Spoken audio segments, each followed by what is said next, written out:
Pasan 33 minutos de las 8 de la mañana y ya estamos en estudios con el coordinador de la comisión del programa y líder de plataforma, Álvaro García. Álvaro, muchas gracias por venir. Por favor, un gusto, como siempre, estar acá con ustedes. Álvaro, este fin de semana el plenario nacional del Frente Amplio ratificó justamente el programa en el que se trabajó con más de 2.000 modificaciones a fines de 2023. Si hubiese que destacar una o dos grandes novedades respecto a las políticas anteriores o algún proyecto que el Frente Amplio impulsaría en un eventual cuarto gobierno, ¿cuáles serían? A ver, yo creo que no hay grandes titulares con referencia al proyecto de bases programáticas que presentamos en julio, del que surge de las aprobaciones del Congreso. Digamos, una gran cantidad de propuestas, sí, más de 2.000. No tengo exactamente cuántas fueron finalmente aprobadas, pero fueron muchas. Y bueno, están dentro de la estructura general del programa, que se mantuvo, están dentro de aportes complementarios a algunas de las cosas que estaban, pero yo te diría que así, haciendo memoria, grandes novedades en ese proceso no hubo. Lo que sí hay es una gran novedad en el programa en general, ¿no? Digamos, el Frente sale con un programa muy, muy potente, con un programa más compacto, que era una de las cosas que nos habíamos planteado. El documento original tenía 87 páginas, va a tener 108, con todos estos aportes que se realizaron. Para sumar 2.000 bastante bien. Para sumar 2.000 bastante bien. Y claro, muchas eran sustituciones, claro, además, pero es la mitad o la tercera parte de programas anteriores. Entonces esto también ayuda muchísimo a la lectura, al trabajo militante posterior, inclusive con la propia estructura que tiene el programa en sus preámbulos y 7 ejes. Y dentro de esos 7 ejes, 45 líneas estratégicas y casi 400 acciones prioritarias. Bueno, allí tenemos una buena base, muy buena base, para el armado de un plan de gobierno, que es otra bajada a tierra mayor, y la publicidad, la propaganda que se vaya a hacer para las elecciones, en yo qué sé, lo que se elija, ¿no? Ahora se está trabajando en algunas propuestas programáticas más concretas, porque así lo pidió la mesa política, para tener algunas acciones más bajadas a tierra de aquí a poco. Claro, a eso íbamos, Álvaro, pensando no solo a los cambios, ¿no?, durante el año pasado, sino en realidad pensando, en las bases que hay hoy. En general. Eso, ¿no? Si el Frente Amplio tuviera que decir, hay algo como en su momento fue el sistema de cuidados, por ejemplo, en el tercer... en ese caso un reforzamiento, porque digamos, nosotros hicimos un avance en el último gobierno, pero es la tendencia del mundo y hacia eso hay que ir, por diversas razones, vinculadas con género, con edades, etcétera. Entonces, ese es uno de los puntos bien importantes. Lo que yo digo en general es que, de la manera que el programa fue elaborado, mirando las tendencias mundiales, mirando el panorama, digamos, hacia dónde va el mundo, hacia dónde se tiene que posicionar el Uruguay, con algunas experiencias previas como tuvimos, que fue la mirada prospectiva desde la UPP en el último gobierno, la estrategia de desarrollo 2050, hay definiciones acerca de el desarrollo que queremos para el Uruguay, muy importantes dentro de las bases programáticas, en el preámbulo. Entonces creo que es un avance bien importante del Frente en esta etapa, y sobre todo el tema de cómo se discutió, cómo se arriba a los consensos y la madurez política que hubo de todos los sectores y de las bases, con grandes aportes y siempre trabajando en colectivo, a favor de llegar a una solución, reconociendo diferencias en los casos que las habían, pero también poniendo la unidad por encima de todo en la práctica y en lo concreto. En la entrevista anterior que tuvimos con vos, señalaste que quien asuma en 2025 se va a encontrar con un margen limitado de acción, sobre todo en materia económica. Estabas hablando, dado que se prevé que siga esta tendencia de bajo crecimiento.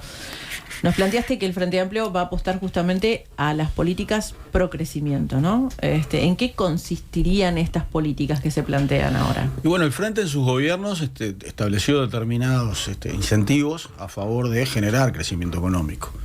Para nosotros como fuerza de izquierda es fundamental hacerlo, porque el crecimiento es también mayor recaudación, con la misma base impositiva. Y requerimos de muchos recursos porque hay muchísimas necesidades en la sociedad que requieren de políticas públicas, básicamente, para decirlo de alguna manera. El Frente, además de generar una política pro crecimiento en sus 15 años, que fue buena base del incremento recaudatorio y de la posibilidad de financiar una serie de cosas, incrementó muchísimo el gasto social, la inversión social en educación, en salud, en seguridad, la incrementó muchísimo, bajando mucho también con otro elemento importantísimo que fue el buen manejo de la deuda. El Uruguay pre-Frente Amplio tenía niveles de deuda muy altos, de arriba del 100% del producto, y por tanto tenía un costo enorme en materia de intereses de deuda. Y se genera una oficina de manejo de la deuda que tuvo muy buen trabajo durante todos esos años y que implicó que, por ejemplo, 2 vencimientos que había, que le llamábamos las Torres Gemelas en 2005 y 2006, por las gráficas que veías de vencimientos de deuda que eran prácticamente impagables, con un gobierno del Frente entrando en ese momento, después de la crisis de 2002 y esa deuda, que se fueron administrando al nivel de que en el año 2008 se canceló ya la deuda con el Fondo Monetario Internacional, y el país no depende más del fondo desde aquel momento. Entonces, también ese fue un factor fundamental. Es una batería de cosas. En materia de procrecimiento, por ejemplo, hubo una revisión completa, una nueva reglamentación de la ley de inversiones, que tuvo sus correcciones posteriores después y que habrá que hacerlas ahora, porque el país te iba no a preguntar es el mismo. eso ahora, Álvaro, justamente empezando ahora en un eventual cuarto gobierno, ¿por dónde arrancarían esas políticas pro crecimiento en esta situación, ¿no? Bueno, yo creo que primero que nada tiene que ser un discurso muy contundente desde el sector público, desde la Presidencia de la República y desde todo el staff superior de gobierno, en el sentido de decir, bueno, focalicémonos hacia un desarrollo en el cual necesitamos crecimiento económico, pero necesitamos crecimiento económico diferente, ¿verdad? En la base de lo que hemos hecho toda la vida, nuestra base agropecuaria, pero reconociendo que hay procesos de cambio climático, que hay procesos de transición ecológica, como lo dice el programa, que hay que recorrer, y que además el mundo va en ese sentido. Y muchas veces los productos que te están requiriendo, sobre todo para un país como Uruguay, que es un país pequeño y que busca, nichos de mercado que son importantes para nosotros, porque con el volumen no competimos, pero sí con niveles de calidad, con niveles de diferenciación, por ejemplo, con la trazabilidad ganadera, lo que implicó esto en materia de incremento de la calidad de las exportaciones de nuestras carnes. Bueno, en ese sentido, avanzar en esa línea, ¿verdad? Y por ejemplo, otro camino claro es la revisión de los incentivos de la ley de inversiones, actualizados al momento actual, quizá con mayores incentivos a la hora de colocar innovación para las mejoras de productividad, hacer una diferenciación mayor a nivel territorial del país, por ejemplo, y premiando o incentivando más las inversiones en aquellas zonas del país que tienen un grado de desarrollo relativo menor y que necesitan más. O sea, esos son las miradas de las políticas públicas necesarias para llevarlo adelante. Me parece que digamos que tenemos que tener claro que el país puede y debe crecer bastante más. Venimos con un crecimiento económico magro, ¿no? Tuvimos recesión económica el año pasado. Esto se habló poco, pero hubo 2 trimestres seguidos de caída de producto y eso es recesión. Y estamos con un crecimiento prácticamente nulo. Y bueno, de esa manera no resolvemos los problemas. Pero hay que ir cambiando, ¿verdad? Hay que ir cambiando las maneras de hacer las cosas hacia niveles de sustentabilidad mayores. Pasando a otros asuntos, Plataforma definió bajarse de la precandidatura de Vergara y pasar a respaldar a Yamandu Orsi. ¿Por qué tomaron esta decisión? A ver, es una decisión que la venimos manejando hace mucho tiempo. Nosotros, primero que nada, tenemos un acuerdo estratégico, una mirada estratégica y una coincidencia con todos los sectores de convocatoria sereñista progresistas. Valoramos enormemente el proceso que se realizó, que se va a seguir realizando, según nuestra voluntad en el futuro. O sea que esa mirada estratégica, ese acuerdo estratégico que tenemos es un activo importante. Nosotros hicimos muchos esfuerzos, bienvenidos, en el sentido de darle organicidad, convocatoria, de un trabajo permanente semanalmente, de una coordinación de acciones en todos los lugares donde actuamos, el Frente Amplio, el Parlamento. Esto brindó importantes resultados. Convocatoria cuando vota en la primera elección del Frente, con 2 meses y poco de campaña, un número nuevo, vota muy bien, votamos cerca del 20%, 17-18% del Frente, con expectativas de en una elección abierta, y lo dijimos en su momento, tener una votación aún mayor. Creemos que es una sensibilidad clave del Frente Amplio. Creemos también que no todos los sereñistas y los progresistas están en convocatoria, claramente, ¿verdad? Hay sereñistas progresistas que están apoyando la candidatura de Yamandú, que han apoyado la candidatura este tiempo, la candidatura de Yamandú, la candidatura de Carolina, y también hay progresistas fuera del Frente Amplio. Entonces, digamos, esto tiene realmente un campo importante de trabajo. Ese acuerdo estratégico está. Nosotros ayer tuvimos una reunión donde resolvimos los pasos inmediatos a partir de una diferencia táctica, que es decir, bueno, algunos compañeros pensaron, y lo venimos conversando desde hace mucho tiempo, que la precandidatura propia fortalecía al espacio, que era lo principal, y otros compañeros pensábamos que no necesariamente debíamos ir con una candidatura propia para llevarlo adelante. Como estamos en una sociedad y tenemos un acuerdo estratégico, nosotros nos avenimos, acompañamos. Tuvimos varias asambleas de plataforma que fueron acompañando la decisión y acompañando el consenso de convocatoria durante todo este tiempo. Igual llama la atención el momento en que se toma la decisión. Bueno, nosotros creemos que es un momento adecuado. ¿Por qué? Y porque, digamos, estamos a suficiente distancia de las internas y realmente la asamblea de plataforma votó prácticamente por unanimidad esta posición. ¿Pero qué votó la asamblea? La asamblea votó hacer lo que debimos hacer, y por eso, digamos, yo estoy saliendo recién ahora a explicitar esto, luego de la reunión de ayer de convocatoria, que es lo siguiente, es ofrecer esa posibilidad a convocatoria, para que todo convocatoria tomara esa decisión, ¿verdad?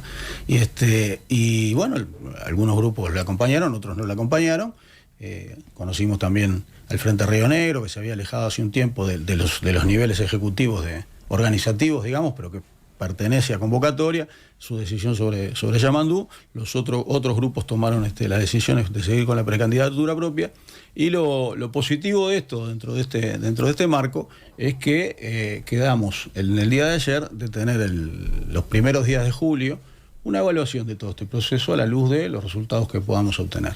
Nosotros entendemos claramente que el aporte que podemos hacer es, digamos, sobre una precandidatura que en este caso, por coincidencias en el tono, en cómo, en la mano tendida, en algunas señales programáticas que tenemos, en una mirada de ir hacia un nuevo ciclo de políticas progresistas en Uruguay tiene Yamandú Orsi.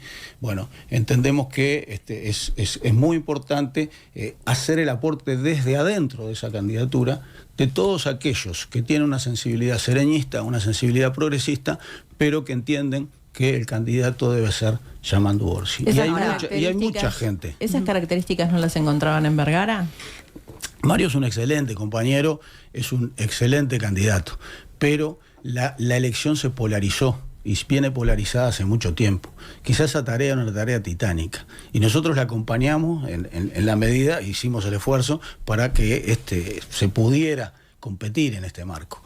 Pero si nosotros hacemos el siguiente análisis, que es el básico que yo les decía hoy, de la candidatura fortalece al espacio o no lo fortalece, nosotros honestamente entendemos que no lo fortalece, porque si nosotros tuvimos niveles de votación, como decía hoy, de 17-18% en una elección interna y pretendemos tener más en una elección abierta de toda esta sensibilidad del frente, bueno, la candidatura está en cualquiera de las encuestas en niveles que son muchísimo más bajos que eso, y para nosotros eso debilita. Por lo tanto, no nos preocupa, digamos, abrir dos opciones. Al contrario, creemos que ampliamos el panorama y la sensibilidad, que es lo importante, la sensibilidad y el objetivo estratégico que retomaremos en julio, que es lo importante, están presentes y como siempre. Ahora, Álvaro, dos consultas, ¿no? Por un lado, tú decís, bueno, parece un buen momento para tomar la resolución, pero en realidad hace muy poquito que se había dado también, ¿no?, esta conferencia, ¿no?, con Vergara, acompañados, ¿no?, por Dicandia, por ti, por Maía, donde parecía, ¿no?, se anunciaba, bueno, es un segundo lanzamiento de la campaña, una segunda etapa, y muy poquito tiempo después se da esta resolución. Yo te entiendo. ¿Cómo hay que entenderlo eso? Perdón, y por otro lado, la polarización, ¿no era algo que se sabía de hacía tiempo. Claro, y nosotros, arranco por la segunda. Claro que se sabía de hace tiempo y lo venimos hablando de hace tiempo. Y y el esfuerzo titánico, digamos, de hacer para romper una polarización que cualquiera de los manuales de politología que podés leer te dice que en una elección de este tipo solo va a suceder que se va a seguir polarizando. Entonces, digamos, ¿cómo reflejamos mejor, cómo ponemos en representación, en votos mejor, la sensibilidad sereñista, progresista en un marco de este tipo? Y bueno, nosotros lo veníamos planteando hace tiempo, que para nosotros no era necesariamente con una precandidatura propia que... Pero después terminaron acompañando, hasta hace muy poquito. La acompañamos porque hay un acuerdo estratégico. Cuando tú tenés una sociedad, lo vas llevando adelante. Entonces se dieron determinados hitos. La candidatura se presentó en agosto. Después estuvo el hito del Congreso, del Frente Amplio, después vino el verano y nosotros inmediatamente en el verano mismo empezamos a plantear la necesidad de revisionar, de evaluar. Está escrito en nuestra la asamblea anterior, la asamblea de noviembre, que era necesario hacer una evaluación, estaba escrito en la otra anterior. Entonces, por eso digo que los tiempos me parece que son los que acompasaron el cuidado de convocatoria, y el llevar adelante lo construido, que queremos mantenerlo, y con la visión de que, respetamos todas las visiones dentro de convocatoria, pero en esta realidad que tenemos ahora, nos parece que la decisión es otra, y por eso la decisión que tomamos, acompañados por Magnolia y por el Frente Río Negro. ¿Por qué es que se elige apoyar a Orsi y no a Cose? ¿Hay una razón ideológica? De alguna manera te lo respondí hoy. Digamos, la Asamblea definió prácticamente por unanimidad esto, es la sensación de toda nuestra gente en la polarización, esa elección, y el tema del discurso, de la llegada en todos los lugares del país. Nosotros tenemos mucha gente en departamentos inclusive alejados de Montevideo, la mano tendida, el antigrieta, digamos, la coincidencia de varias señales programáticas. Eso ¿verdad? es algo, perdón, el antigrieta, por ejemplo, ¿no está funcionando en Carolina Cose? No digo que no, pero Carolina... Hay que ver también, hay etapas, ¿no? Digamos, hay discursos que son de repente más dirigidos hacia la interna, y hay estilos. Así que en ese sentido, el estilo de Yamandú nos parece que es el adecuado para que el Frente vaya adelante y para gobernar el país los próximos 5 años en esta realidad. Y estaba diciendo alguna otra cosa acá más que se me escapó ahora. No, decías, la mano tendida, la llegada al interior. Seguro, algunas señas de identidad, por ejemplo, algunos temas, como por ejemplo la postura ante el plebiscito de la seguridad social. Que eso fue algo que nos dijo Di Candia y que también estaba, ¿no?, en convocatoria con Vergara. Sí. Sí, pero las razones son las otras que dije anteriormente, digamos, ¿no? Entre la exposición de motivos, ustedes también hablaron de establecer el camino más adecuado para que el Frente Amplio vuelva a triunfar. ¿Esto quiere decir que entienden que Orsi es el único que podría ganar las elecciones en octubre? No entendemos, y no entendemos eso, y de hecho, vamos a estar encolumnados atrás del compañero o la compañera que gane las elecciones en junio, como ha sido siempre y como debe ser. Y es más, creo que tenemos excelentes precandidaturas, y no lo digo improvisadamente, lo digo porque trabajé con casi todos ellos y ella en diferentes momentos, con Carolina en el gobierno pasado, con Yamandú desde hace 15, 20 años, cuando tuvimos que resolver el arrastre de la deuda tremenda que venía de la administración colorada de varias etapas de Hackenbruch, y que hubo que resolverla. Yo estaba en el Ministerio de Economía, Yamandú era secretario general de la Intendencia, así que digamos que tenemos esos antecedentes, por lo tanto estamos bien tranquilos de en cualquiera de las posibilidades lo que vaya a suceder, pero en esta realidad es la decisión que tomó nuestra gente, la decisión que tomó prácticamente de manera unánime la Asamblea, el planteamiento que le hicimos como correspondía a convocatoria primero para una toma de decisión, y la decisión que tomamos en este contexto de llevar adelante el apoyo a la precandidatura de Yamandú. ¿Y no se debilita así el espacio? Mirá, si vos me decís cómo hubiera sido la situación ideal, yo creo que hubiera sido una situación de decisión conjunta. Y es por eso que nosotros lo planteamos. Pero también en política a veces hay que tomar decisiones y cuando vos ves que se está tomando una decisión equivocada, me parece que lo importante acá es mantener, como se hizo y ayer en la reunión eso quedó bien claro, porque todos los compañeros están planteando eso, de que está la voluntad de juntarnos en junio a evaluar esta etapa y a reafirmar nuestro acuerdo estratégico. ¿Por qué? Porque tenemos en el ADN las cosas, digamos, tenemos coincidencias muy importantes. Ahora, ya planteaba ayer esto mismo, ¿no? De ir al consenso. Claro, pero tenemos una diferencia táctica, porque para nosotros es un error, nosotros creo que debilitamos a convocatoria en este contexto con una candidatura propia. Pero bueno, son visiones. Bueno, justamente ayer Maía decía esto, ¿no? De que se concurra en conjunto también en octubre y en mayo. Y bueno, dada la recolección de firmas que se hizo para promover justamente tu candidatura a la Intendencia de Montevideo, ¿es posible mantener que la propuesta es asistir juntos a las departamentales? Yo repito, dijimos ayer que nos vamos a juntar en julio, está ese compromiso arriba de la mesa, nos vamos a juntar en julio a evaluar esta etapa y creo que es suficientemente fuerte el espíritu de convocatoria serenista progresista, los que hemos construido en esta etapa, como para seguir de manera conjunta. Es un acuerdo estratégico, nosotros no lo tomamos como una alianza electoral.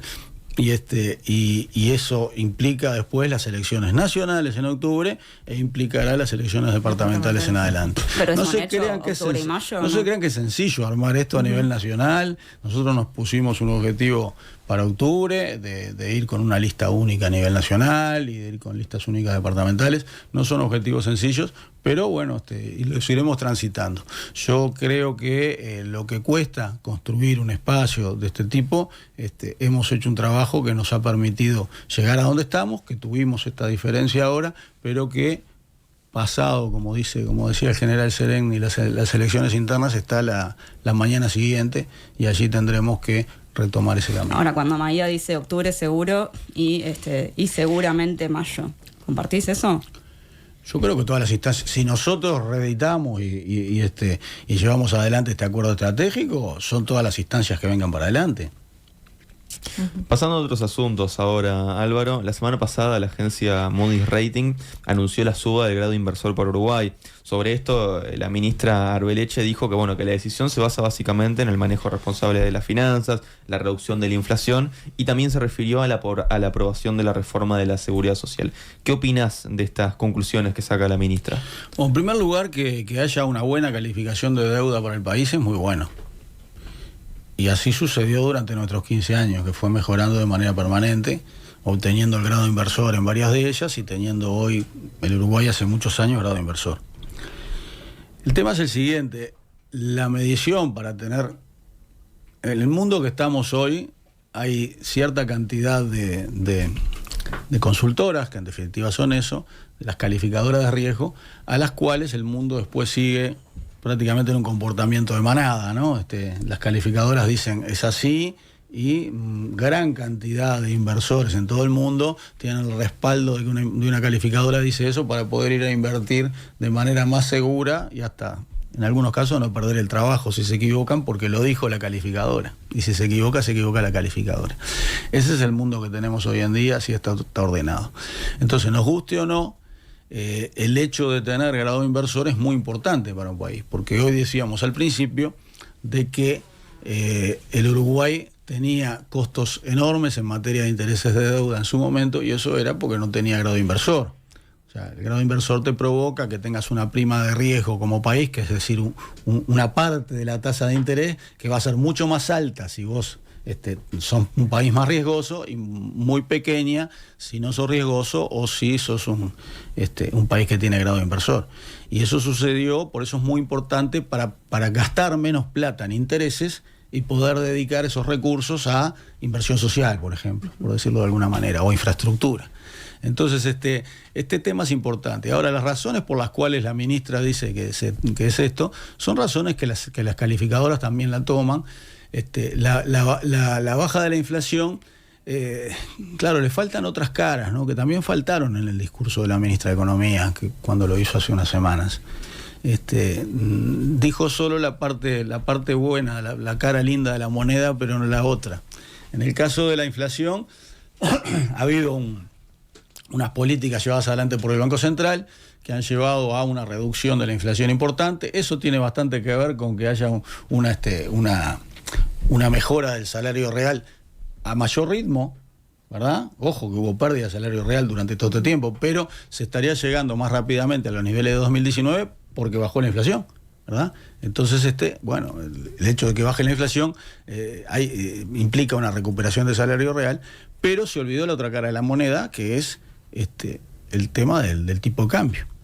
Y lo que esto implica también en las políticas pro crecimiento, que estábamos hablando hoy, ¿verdad? Y ahí hay un equilibrio. Uruguay tiene una relación muy directa entre sus niveles de inflación, porque hay muchos insumos importados, y cuando sube el tipo de cambio sube la inflación, por razones monetarias también, que implican que haya una relación directa entre tipo de cambio e inflación. Y esta inflación baja ha implicado un tipo de cambio que está por debajo de los niveles que entendemos nosotros que deberían ser de equilibrio y que son los que, ayudan a tener una mayor competitividad, y esto también genera movimiento económico. Ahora, cuando Arbeleche dice, en realidad el grado inversor no se subía desde 2014, ¿no? Y Vención, la directora de política económica, plantea en realidad en 2018 esto venía a la baja, ¿no? La economía estaba complicada e incluso con pandemia mejoramos. ¿Cuál es tu visión frente a estos dichos?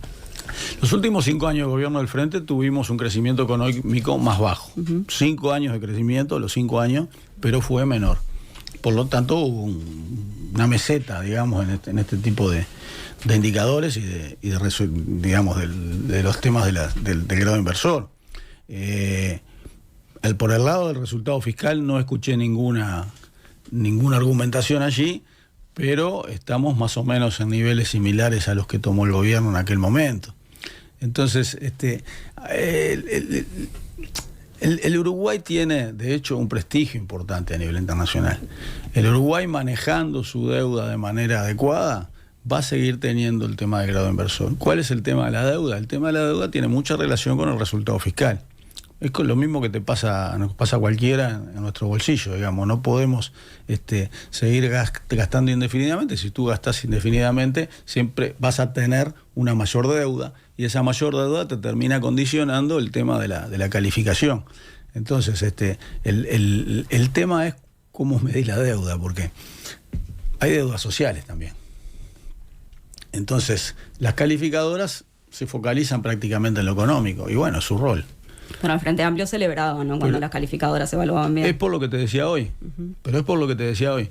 Porque vos tenés una realidad en el mundo que si esa calificadora te baja el dedo, pasás a pagar 2, 3 puntos de deuda más, de intereses más por la deuda, o quizá más, y eso lo tenés que restar de otros lados. Pero ahora relativizamos el valor que tiene. Pará. Cuando arranqué la respuesta hoy, fui claro que dije que es una buena noticia. El tema es que la medición que se hace, y esto ya es un tema más conceptual, ¿no?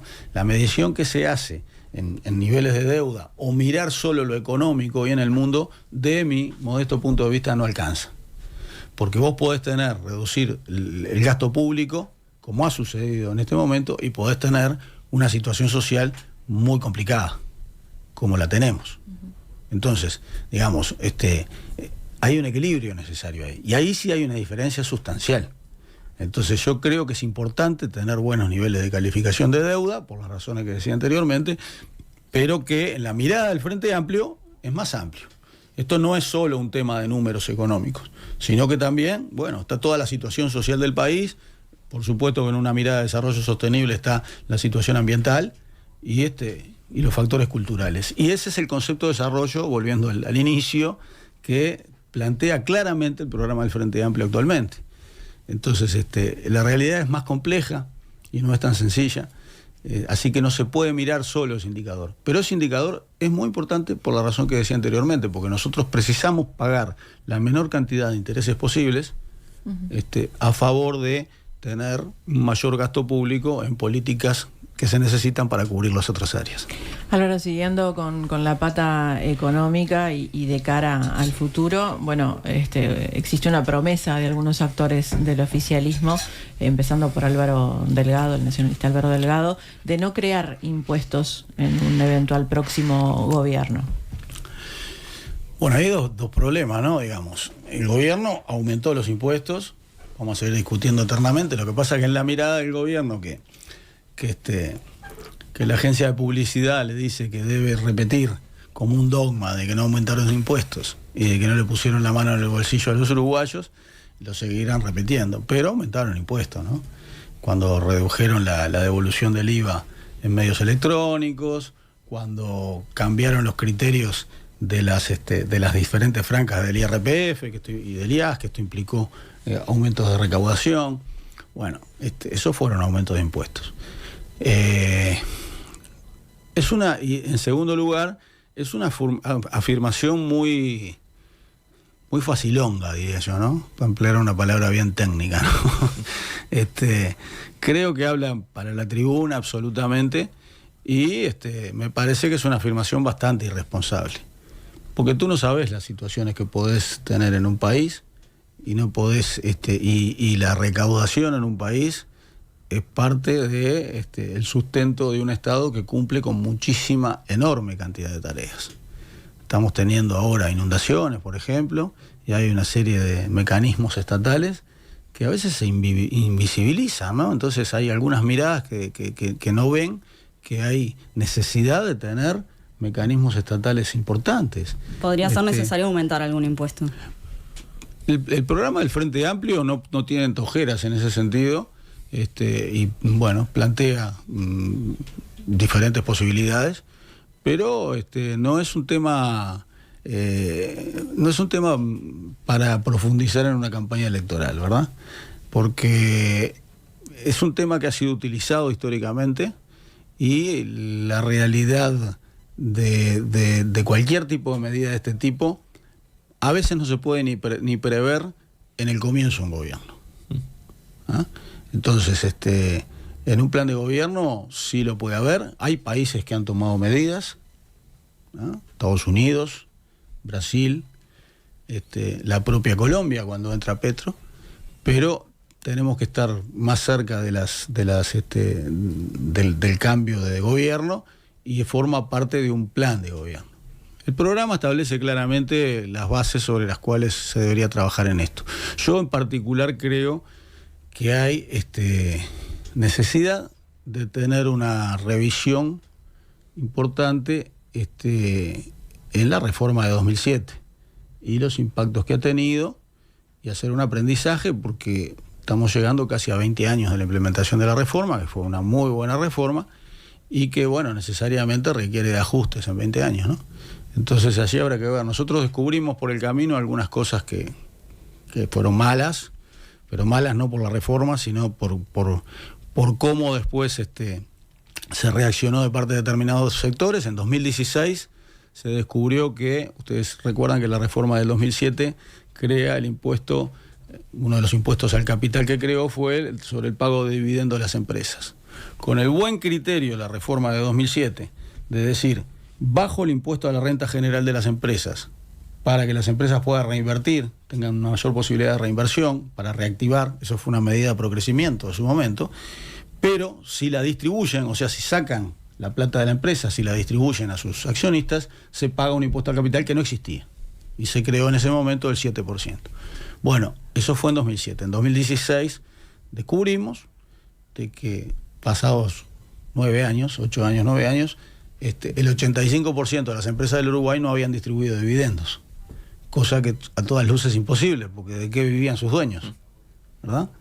Entonces ahí había una ilusión, no se formalizaba la distribución de dividendos y hubo necesidad de hacer correcciones acerca de eso. Yo creo que hay que profundizar en este tipo de cuestiones para que, aún con la legislación vigente y la política tributaria vigente, podamos mejorar la eficacia de la recaudación. Álvaro García, líder de plataforma, muchas gracias por estos minutos en Nada que Perder. No, por favor, el agradecido soy yo, un gusto estar con ustedes nuevamente.